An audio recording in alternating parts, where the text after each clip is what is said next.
Hello, everyone. My guest today is Don Berger. He's the founder, VP, and general manager of the Washington, D.C.-based socialtables. Founded in 2011, the company provides event sales, marketing, and operations software, which have enabled over 250,000 planners and 5,000 hotel and venue professionals to execute 4.5 million events.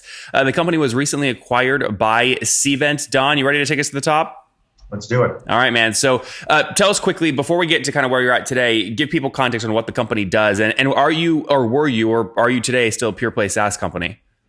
So I started the company 8 years ago, and initially we were just seating chart software. And as we kind of built the product and realized there's a market need for something greater than seating chart software and event management, we developed more and more tools to help hotel professionals and event professionals create more successful events. So basically our software is cloud-based. You go online, you can edit, you can choose a venue, look at the floor plan, start editing the floor plan, invite people to collaborate on it, and then build a successful event as a result of that. And it is pure play SaaS.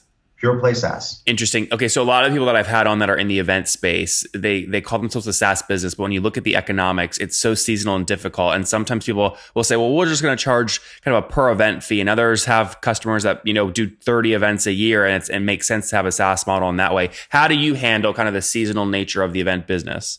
Sure. I think most people, when they talk about events, they automatically think about serving the event planner. So let me just take a step back. I think event planning is like sales. Everybody does it. They just don't realize they do it. And it's not necessarily in their title, right? I'm sure we planned an event just coordinating this interview in a sense. Yep. And there's 27 million meetings in the United States every single day that are either one-on-one or giant conferences. But most of the software in this space serves the event planner. We targeted event planners early on, but then realized exactly that. We were charging one-time event fees, and that wasn't sustainable or predictable. So what we did is we went after the hotel professionals, and over time, we saw a total shift. We used to serve 20% of our customers were hotels and venues. Now it's 20% of our customers are actually event planners, and 80% are hotels and venues. That's who pay us the majority of our revenue, and 100% of our revenue is recurring. And we serve the hotel and venue professionals who put on the event, and they, as a result, serve that software to their clients. Interesting. Okay, so give me a general sense here of kind of what segment you're targeting. And I'm sure you have a bunch of different customer cohorts, but on average, what's the customer paying per month or per year for this? On average, between 4 and 5K. Okay, interesting. And that might be like the Marriott in downtown DC that puts on an event every weekend. Exactly. And the reason why hotels are so interesting is because even though there's only like 7 major chains in the world that own a majority of the supply, the reality is that it's a very owner-operator type business. Hotels and venues are essentially small businesses. I mean, they're operated relatively independently, even though they're mostly franchised. So we do go door to door for the most part. And of our over 5,000 customers, almost all are contracts with the individual property. Interesting. Okay, and earlier the price point, you said that was ACV or monthly price, 4,000. That's ARR. Okay, got it. So ACV would be plus the setup. So ACV is about $5,000. Interesting. On the first year. Are you pulling? Are most of those payments? Are you kind of pulling them all forward in one chunk, or they are paying monthly? Absolutely. One of the things that was critical to our success is and Bessemer really liked this. Bessemer did our A round and then followed on our. One of the things they were about as the unit economics made sense. Back went up a little bit, but it was in the beginning 12 months, and that's because we collected that fee right away. So it was 30-day net 30 pay up front, and it was all ARR, not MRR, which I think was critical, especially early on in generating the cash flows needed to run the business. So how much you mentioned you raised? I know you launched in 2011. How much money did you raise? 22 and a half. 22. Okay, and that was all equity, or was there venture debt built in or anything? It was, that doesn't include any debt. We had another venture debt of $4 million. Okay. Do you so this is like it's a hot topic. Count venture debt and how much they raised? No. But sometimes people just mix it up without even realizing it. But I am curious to ask you. So there are venture debts kind of getting hotter and hotter as people go, wow, I can maybe use this to grow without getting diluted. I mean, would you recommend it? Did it work well for you?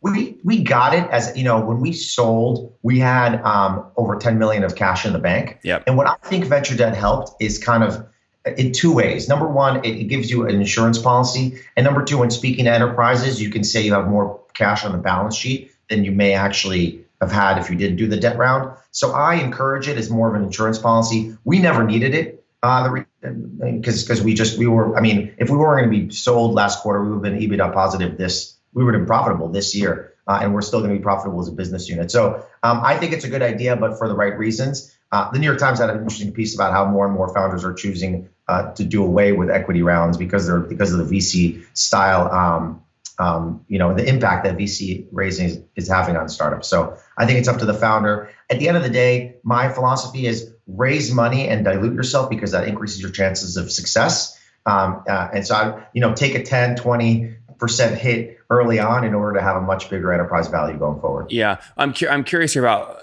actually, let me just ask this. So you have $4,000, $5,000 year one kind of ACV, 5,000 customers. I mean, that would put you at like $1.7 million a month, right? I mean, is that about right?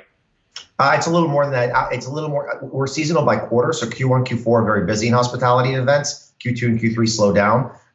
We try to balance that with actually serving the university market. About 500 of our customers are universities, okay, and they have events year round. So that's a good kind of tip for founders. If you have a seasonal business, try to find something tangential and adjacent to what you're doing in order to kind of smooth out your seasonality. But you're on an annual basis, on a monthly basis, we probably do about between 2 and 4 million. Okay, good. I mean, okay, so then you've definitely crossed kind of the 20 million ARR mark at this point. Yeah, we just crossed it we literally crossed it in December. Okay, congratulations. That's great. So let me ask you, and we'll get to the acquisition in a second, but now that, and you're part of another company now, so there's planning there coming from other people, but what are you hoping to hit and grow to this year?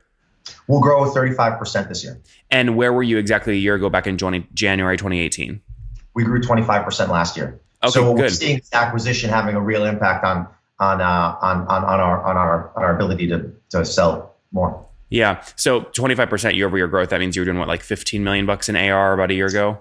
That's exactly right. Something around there. Interesting. So the reason I ask that is because I always like to compare funding raised relative to ARR and what's the ratio. And it sounds like you were actually just crossing kind of a 1-to-1 ratio as you ultimately ended up deciding to sell the company. Go ahead. If I can comment on that, I think we made a mistake a few years ago where we decided to go ahead and rewrite our entire core product instead of developing a new product. So basically taking most R&D resources and putting it towards building a new version of the core software. And that was a tipping point. And that kind of slowed our growth down. What we should have done is we should have said, hey, we're going to deal with some of this tech debt, these issues we've had with the core software and build a new product in order to keep growing. Because I do think that SaaS businesses that start slowing down their growth and are now doing the 40-50% a year do hurt their long-term chances of success. But we're seeing that kind of turn the corner now. So wait, hold on. So what's the advice there? You're saying ignore technical debt or knock it out earlier?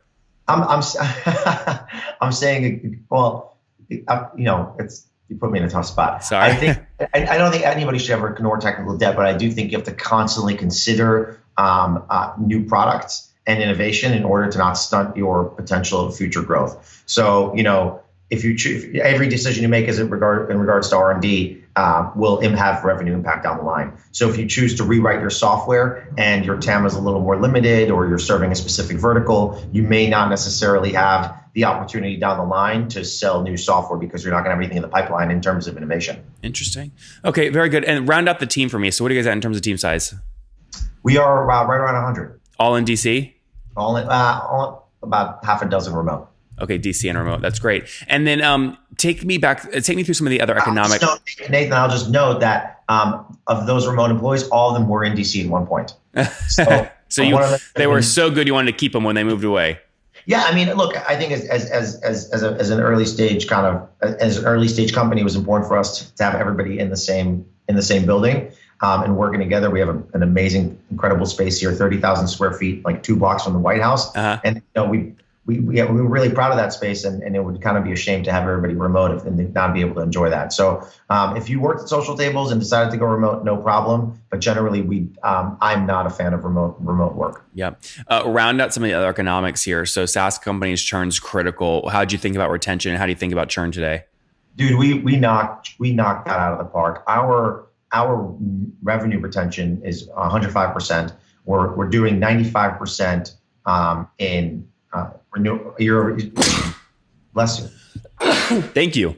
You want to reshoot that question? No, you're great. So 105% net revenue retention, and you said you were going to say 95% gross. It sounds like with 10% expansion. Exactly. Yeah, that's great. The 10% expansion revenue you're driving to make up the 5% loss, plus give you the 5%, over 100% retention. Where's that expansion coming from? What are you upselling? Sure. So there's three categories. One of the benefits of releasing a new version of your software is your ability to upcharge more. So instead of going up and saying 3%, 5%, you can say 10, 15% because we're giving you a new version of the software. So that's certainly helped. Upcharging is one component. The other one is the natural price increases that come in a SaaS model. One of the strategic decisions we made was having. Wait, Don, sorry, what are those? What do you mean natural price increases? I mean the 3% you have baked into your contract. Oh, no, this isn't normal, by the way. Not everyone has this. Oh, so really? yeah, so just talk about how you built. It's essentially like almost like when you lease a place when you were a college student. There's a natural accelerator year over year on your rents going up. Right. Yeah, that's right. And we had that baked in. But the thing is, one of the strategic decisions we made was to actually not have multi-year deals. And this can hurt valuation, so you have to be careful. But not having multi-year deals, if you have very high retention rates, you don't want multi-year deals because then you don't have an opportunity to increase the contract at a higher value. So you're going to be locked in that 2-3% annual increase over the 3-year period, over a 3-year term. So, but that gives us the opportunity to have those conversations with the decision makers on an annual basis to justify a larger price increase. Mm-hmm. What percent of your and then the third component is new products. Yeah. And Don, what percent of your customer contracts today are on that 3-year kind of annual plan? 10% roughly. Oh, not a ton. Okay. No. So I was going to ask you, you don't work with any of these firms that will basically pull forward a 3-year contract value, give you the cash today, and then basically bill out an interest rate to the customer as they pay over 3 years? I think it depends on your resources. We have a really incredible account management team, and they are renewing constantly. They're doing 300, 400 accounts per person. So they're having those business reviews on a regular basis and are able to pull to increase ACVs on an annual basis. That being said, if you don't have a big team, you probably want and you have a smaller ACV, you probably want to have multi-year deals. Yeah. Real quick, back to the pricing axis question. Are there any, you mentioned some things like feature upsells, things like that, the 3% kicker. Are there any actual utility-based value metrics you're upselling against, whether it's number of events, number of seats at Marriott that's on you, like things like that? One of the things we don't want to do, because we're essentially collaboration software for events. One of the things we don't want to do is limit the number of events or limit the number of users, because that decreases the amount of network effects we can have. So we have unlimited users. Because again, in a hotel, you want multiple people using it in different departments so that then you can go to those departments and sell them different products. So we have unlimited users, unlimited events. Where we do limit, the price is around square footage. So basically, the price is a proxy to the size of the event space a property has. Okay, that's interesting. Interesting. So it's just based and on. my advice there to founders is, figure out what is that currency that you can use to charge, and it really depends on your business. Obviously, users and number of units is kind of an obvious one, but there may be other triggers. It might be storage, or for us it's events. For us it's square footage. There may be other triggers that can increase your price if you tier it out. Don, you mentioned your inside sales team. When you look at fully weighted CAC, what's that at today to get a new $5,000 a year customer? How long is your LTV? Well, you tell me. So, it's funny. We had a lot of good conversations with the board around this. I've always said, if you actually do the LTV calculation, our customers stay with us way longer than 5 years. But the board was really adamant about not going past 5 years. So using LTV to CAC with 5 years, it's about 3.5. Sorry, you said 3.5? Yeah. Okay, so if you're basically saying you got a 60-month LTV, right? That's 5 years at $5,000 a month. That's $300,000, and so 3.5 would mean you're willing to spend up to what, 70, 80 grand to get the customer? Well, for 30,000, not 300,000, not 300,000. Are you sure? 6 years? Yeah. 60 months times $5,000 a month. Well, no, it's $5,000 a year. Oh, my bad. Okay, yeah, 30,000. Yeah, okay, sorry. So yeah, take that back. You're saying you're willing to spend maybe up to $7,000 to get the customer. Yeah, or even 10. Yeah, okay, even 10. And okay, so by the way, you brought up an interesting point, because there's a lot of people that have healthy economics like yourself. And when you actually just do the extrapolation in the Excel sheet, it will say lifetime value is like, 40 years and $4 million. And if you use that to plan like your CAC, obviously you get in trouble. Totally. So like, how do you decide where to put like hey, let's be realistic, the Excel sheet's lying to us. Where do you choose to put that artificial height? Look, I think when it comes to years, I agree with the conservative view of limiting it to 5. You don't know what's going to happen. And and what, maybe 7. Again, it depends on your retention. But let's just say it's amazing. Let's like ours, like 95%. So you cap it at 7. So you have that, and that's a static variable in your equation. The other part of the formula you can play with is obviously what is CAC. And again, we had very long conversations at the board level about this, and that's why we had an LTV to CAC, which was fully loaded, and then we had adjusted LTV to CAC, where the CAC was a little more liberal, because some of the things we don't want to include in the calculation started creeping up. Like, for example, where does product marketing fall? Yeah. As one example. So as a result, we had 2 LTV to CAC ratios, an adjusted one and a regular one. Our fully loaded one, the regular one, was 3.5, and our adjusted was 5. Yep, and the adjusted would include those softer things that weren't maybe directly correlated, but could be. The adjusted wouldn't include. Sorry, would not. That's why it was a higher ratio. Yeah, very good. And then, so just to get us, and I'll say our banker always. And it's one piece of advice. First of all, always have a banker. Who'd you use, by the way? We use Moreland Partners. And you liked them? Larry Phillips, incredible. Most bankers have a certain reputation. Larry Phillips and the Moreland team were total, like the inverse of that.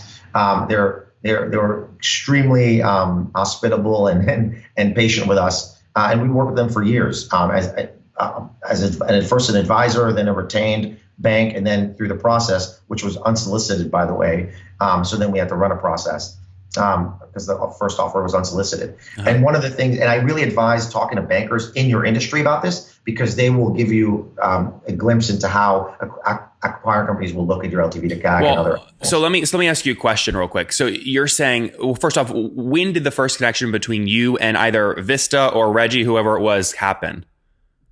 Oh my gosh, I met Reggie and team 5 years ago, maybe 6. Okay, so call it 2013. Now, did you work most of this directly through Reggie, or did Brian and those guys get involved at Vista? So I met Vista actually 2 years ago, and I met Donald Park over there. So and Brian Shea is obviously on the Cvent board, as is Donald. And Moreland is the one who connected me to Vista 2 years ago. It was truly like I'm not bullshitting here. It was truly a slow and steady wins the race kind of thing. Yeah. When we first met with them, we were a tiny little product. What was your revenue back then when you first met? Oh my God, it was 0. Okay. Our first revenue was maybe it was like $10,000. Yeah. But it was truly a process, and we mostly work with corp dev and then the executive team as things got more and more serious past the summer. The deal, we signed the LOI late August. The deal closed October 16th. August 2018. You're talking. August 2020. Yes, that's right. August 2018, we started talking, and the deal closed 2 months later. Yeah, no, that's great. And the reason I ask when you say unsolicited something, I was like, wait a second, because Moreland is really well known for the deals they've done with Vista, whether it's People Admin or Aptian. They've sold a bunch to Vista. So I'm going, I thought you were going to tell me we knew Vista was a great fit. We retained Moreland because they know Vista really well. No, not at all. And we talked to Cvent even before Vista acquired them. Yeah. We talked to Cvent, before they even went public. Yeah. And I want to just go back to one thing we talked about, because this is one of the really important lessons that I've learned at Cvent, obviously under Vista and at Social Tables over time. It is so important for founders and CEOs to truly define the metrics that work for them.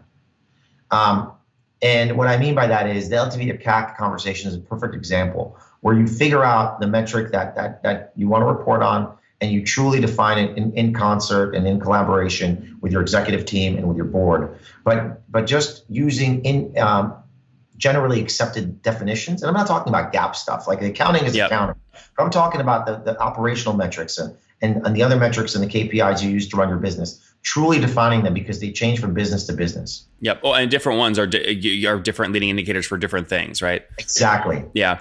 Very good. The deal price you guys did not make public, so we'll stay away from that. But let me just ask you a different question. A lot of founders, especially new ones, don't realize there's something called the deal price and then the payment terms, and they're very different things, right? Sometimes you have earnouts, stock, all kinds of crazy stuff built in. So can you talk to us about the percentage one way or the other? What was there an earnout component? And if so, what percent was cash versus earnout?